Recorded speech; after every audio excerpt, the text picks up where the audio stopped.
Hola, ¿qué tal amigos seguidores de Fiji TV en redes sociales? Soy Javier Figueroa. Esto es una entrega más de Tema Libre. Hoy estaremos conversando sobre las medidas de prevención contra el dengue. Por eso tenemos la presencia del doctor Wilfrido Torres. Él es el responsable de enfermedades metaxénicas y zoonóticas del Distrito 4 del Ministerio de Salud Pública. Doctor, bienvenido a Tema Libre. Y bueno, antes de conversar de las medidas de prevención, ¿no? Contra el dengue, muy importante conocerlo en esta época del año, indíquenos cuáles son estas enfermedades metaxénicas y zoonóticas, en realidad un término nuevo en lo personal.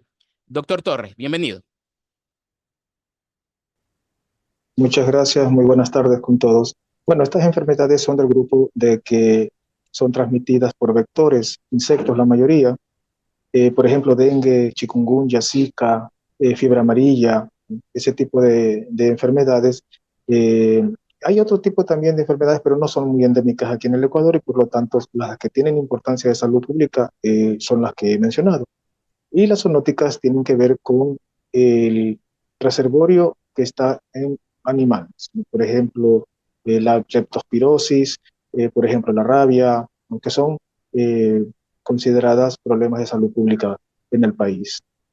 Perfecto. Ahora, doctor, el tema del dengue, ¿por qué a esta altura del año es necesario conocer estas medidas de prevención?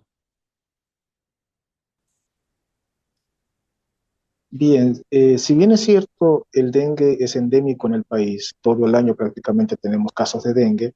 Hay ciertos años en que hay una alta incidencia, hay ciertos años en que hay una baja incidencia, ¿no? Esas enfermedades tienen ciclos altos y ciclos bajos. Pero también dentro del año hay una temporalidad, hay unos meses en las que hay más casos que en otros meses. Y esto es provocado principalmente por factores climáticos. La temperatura no solamente es la lluvia, no solamente es en la presencia de la lluvia. La temperatura juega un papel muy importante Ya. eh, para la replicación del virus dentro del mosquito y dentro de las personas. Por eso el ciclo evolutivo a veces varía. Si hay más calor es mucho más corto el tiempo en que una persona va a enfermar y también el tiempo de la reproducción del mosquito. Entonces todos estos factores van contribuyendo de una u otra manera para favorecer la presencia de la enfermedad y para no favorecerla. Ahora, ya hay, o sea, actualmente ya hay casos de dengue, se están presentando, están en aumento. ¿Cómo está esa situación acá en lo que corresponde pues a la ciudad de Guayaquil, las zonas aledañas, etcétera? Ok, ok. El dengue tiene un ciclo de alta incidencia desde hace varios años ya en toda la región de las Américas. En el país el año pasado tuvimos más de 60.000 casos. Ese es un año de muy alta incidencia. Un año de alta incidencia en el país ha sido de 45.000 casos. El año pasado tuvimos más. Y este año probablemente tengamos un poco menos, pero sigue considerándose de alta incidencia. Y repito, este es un comportamiento en toda la región de las Américas. Acá hemos tenido todo el año, de este año me refiero, ¿no? Desde las primeras semanas de este año, un comportamiento de alta incidencia, por lo tanto, nos hemos enfocado a desplegar actividades que tengan que ver con la contención de los focos de transmisión y, por supuesto, también principalmente con las medidas de prevención en todo nivel. ¿Cuáles son esas medidas de prevención, doctor? Ah, y quería preguntarle, ¿el dengue es más común que se dé a personas de cierta edad o indistintamente cualquier persona puede contagiarse de dengue? Realmente todas las personas somos susceptibles de contraer la enfermedad. Lo que pasa es que cada vez que vamos teniendo un episodio de esta enfermedad, bueno, hay 4 serotipos de esta enfermedad, entonces cada serotipo va dejando una inmunidad. Entonces las personas que ya van teniendo más edad, o las personas mayores, es probable que ya hayan tenido los 4 serotipos. Ah, ya. Probablemente no con toda la sintomatología, porque también hay muchos casos que no son floridos, no son subclínicos o incluso asintomáticos. Pero en cambio las personas jóvenes, las que van naciendo, los adolescentes, los niños, no, probablemente no tengan todos los cuatro serotipos ya en su organismo y no tengan la inmunidad necesaria. Entonces, por eso generalmente se ve un poquito más alta la tasa de incidencia en los jóvenes, niños y jóvenes. Oh, ya. O sea, por ejemplo, una persona, como decimos, ya de nuestra edad, pasado los 40, 45 años, si ya ha tenido, como usted lo ha señalado, esos cuatro modos, cuatro serotipos, como usted lo dice técnicamente, ya tiene menores probabilidades de volverse a contagiar, ¿verdad? Eso es lo que me está indicando. Cero probabilidad. Cero probabilidad. Yo Ah, recuerdo, sí, yo recuerdo cuando era muy joven, yo tuve dengue con todos los síntomas, me dolía de la cabeza, el cuerpo, o sea, solamente mirar los ojos me dolía. Yo oh, recuerdo cuando era muy joven, ¿no? Y posiblemente después de los años pude haber tenido también la exposición, pero de una manera menos florida, ¿no? A lo mejor hasta asintomática. Entonces es muy mm, probable que yo ya tenga la inmunidad de los cuatro serotipos, ¿no? Son probabilidades solamente, ¿no? Pero claro. en cambio los jóvenes no, los jóvenes están expuestos, ¿no? Los niños, los jóvenes, porque no han tenido esa exposición en los años en donde ha circulado estos virus. Muy bien, doctor. Entonces, ¿cuáles serían esas medidas de prevención? ¿Qué tenemos que hacer en nuestro entorno, en nuestras casas, para prevenir, pues, no, precisamente que no le den ni a nosotros ni a nuestro entorno, a nuestra familia? Sí, muy importantísima esa pregunta. Mire, nosotros vamos a separar en dos situaciones las medidas de prevención. Una prevención primaria que tiene que ver sobre todo con la lucha contra el vector. Esa lucha contra el vector es muy fácil de hacerla, muy barata. Simplemente necesitamos evitar tener criaderos en nuestras casas para el mosquito, para que se reproduzca el mosquito. ¿Cómo hacemos eso? Cambiándole el agua de los floreros y tratando de no tener agua acumulada. Más allá de una semana es con seguridad que usted va a tener criaderos, va a tener mosquitos y va a tener el riesgo, porque eso es lo que se mide al final, la probabilidad del riesgo, ¿no? Va a tener mayor riesgo de transmisión de estas enfermedades. Entonces, mire, virar el recipiente es muy barato, no necesita más que unos 5 minutos, 10 minutos a lo mejor, revisar todo en la casa y no dejarle que se convierta en un criadero. Los recipientes que no se puedan renovar el agua, nosotros tenemos brigadas en toda la ciudad para controlar con el larvicida, con un producto químico que no es peligroso para las personas, para los seres humanos, como la larvicida Temefos, para poder evitar así que dentro de los tanques de 200 litros se pueda reproducir el mosquito. A veces hay necesidad por algún motivo de que las personas, las familias necesitan algún recipiente de 200 litros, de 50 litros, ¿no? Y eso es un potencial criadero. Entonces, el permitir que ingrese el trabajador sanitario para hacer el respectivo control químico es también importante. Entonces, nuestra corresponsabilidad, porque insisto mucho en esto, nosotros podemos ser muy responsables en nuestro hogar, pero también necesitamos que nuestros vecinos sean responsables, porque el mosquito tiene un rango de vuelo de 200 metros. Entonces, no es solamente a nuestra vivienda a la que va a afectar. Entonces, esa corresponsabilidad compartida para evitar el criadero y segundo, tener la apertura para que el personal haga su trabajo del control químico. Eso en una etapa, en una prevención primaria, en una situación. ¿Qué pasa cuando ya hay casos declarados, ¿no? Entonces ahí viene otro además de la lucha contra el vector, viene otro punto muy importante que es evitar las complicaciones. ¿Cómo vamos a evitar las complicaciones? Todos los casos que yo he conocido desde tantos años, complicados, han sido relacionados con la automedicación. Entonces, la automedicación es el peor escenario que pueda haber porque va a aumentar las probabilidades de complicación.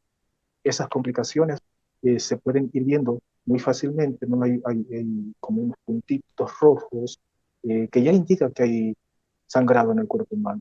Hay hematomas, o sea, moretones, como que nos hemos golpeado, pero no nos hemos golpeado, es muy de la nada son estas cosas, ¿no? Y también ya en casos un poquito más graves, vómito con sangre, orina con sangre, bueno, cualquier tipo de sangrado. Entonces, mire, nosotros tenemos la posibilidad en nuestras manos de hacer la lucha contra el vector antes de que aparezcan los casos y cuando ya aparecen los casos, evitar la automedicación.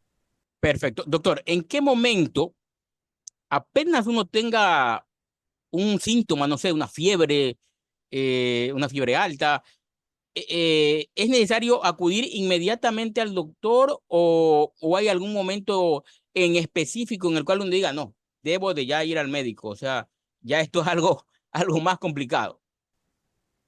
Sí, es mucho más importante, bueno, generalmente la recomendación es que cuando haya algún síntoma de lo que sea, acudir al centro de salud, pero es mucho, mucho más importante cuando ya sabemos que en nuestra comunidad, en nuestra ciudad, hay casos de dengue. Entonces, si una persona tiene lo más característico, fiebre, dolor de cabeza, dolor del cuerpo general, muy, muy difuso, no es solamente una partecita del cuerpo, no, no, es todo el cuerpo. Entonces, mire, con estos síntomas, y si ya sabemos de que en la ciudad, en nuestro barrio, ha habido casos de dengue, mucho, muy, muy importante acudir al centro de salud, porque nosotros, bueno, tantos años que hemos tenido en este país dengue y ya dije que es endémico, a lo mejor ya lo conozcamos, ¿no? Pero es mucho mejor que el médico, el profesional médico, confirme el diagnóstico, porque así evitamos la automedicación.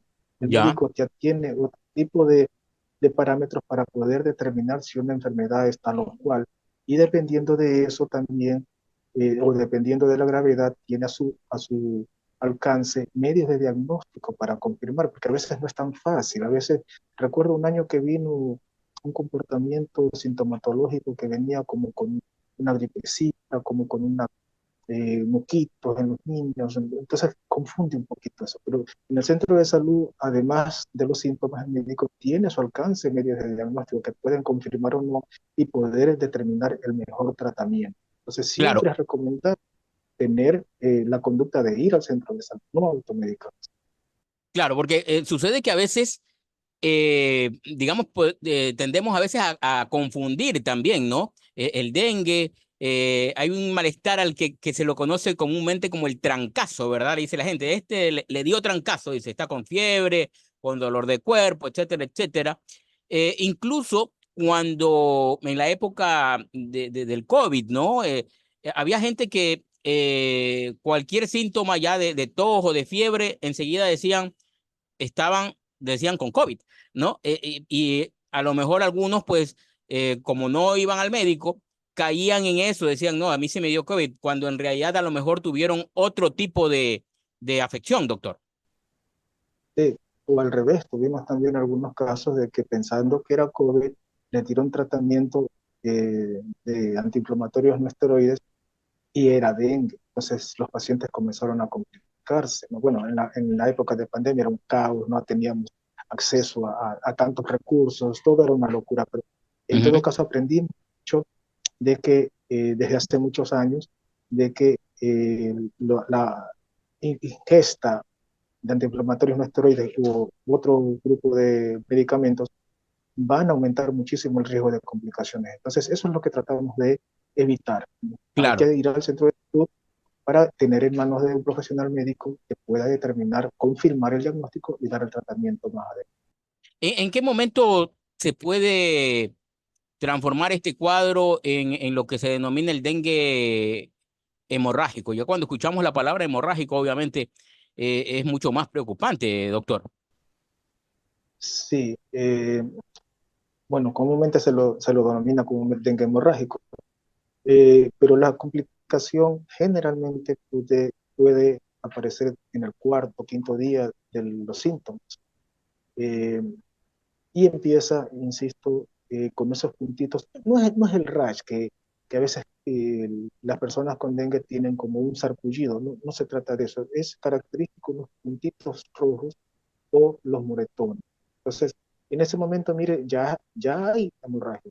No es una hemorragia visible, de como que está vomitando sangre, pero ya su organismo indica de que ya está complicándose, ¿no? Y ahí con los medios de diagnóstico, nosotros podemos tomar como una base, una referencia, el número de plaquetas. Entonces va bajando, entonces ya uno sabe de que va a haber más hemorragia. Ese es el momento de ponerlo en hidratación, de dar el tratamiento correcto. ¿Qué pasa? Que cuando las personas a veces no acuden en ese momento, acuden después de 2 o 3 días y ya está su organismo con sus plaquetas muy por debajo de lo normal y la probabilidad de sangrado es mucho mayor. Es como cuando una persona pierde sangre por algún accidente, por ejemplo. Entonces pierde sangre, entra en shock y fallece. Es lo mismo, es el mismo mecanismo, ¿no? Comienza a desangrar, hasta que en un momento ya no es posible compensar por la gravedad del... Entonces no esperemos a que llegara al último momento. Apenas tengamos algunos indicios, acudamos al centro de salud, al centro hospitalario, para poder tener el tratamiento oportuno y poder salir de ese cuadro. La evidencia científica indica de que un paciente con tratamiento oportuno y adecuado tiene cero probabilidad de fallecimiento. Cero probabilidad. Bien, No ok, así, doctor. Muy bien. complicado. Ok, entonces, muchísimas gracias, doctor, por esas recomendaciones. Muy importante, ya lo ha dicho el doctor Torres, muy importante. No automedicarse, ¿verdad? Eso es fundamental.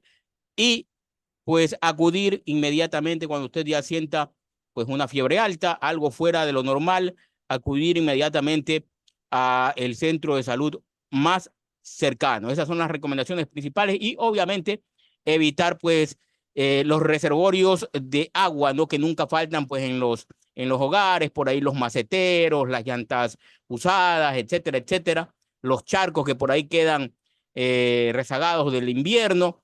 Hay que evitarlos para que estos pues no se conviertan en los criaderos de mosquitos, ¿verdad? Muchísimas gracias al doctor Wilfrido Torres, responsable de enfermedades metaxénicas y zoonóticas del Distrito 4 del Ministerio de Salud Pública. Muchísimas gracias, doctor. Lo comprometemos en algún momento a seguir conversando sobre estos temas. ¿Ah? Con gusto, muchas gracias.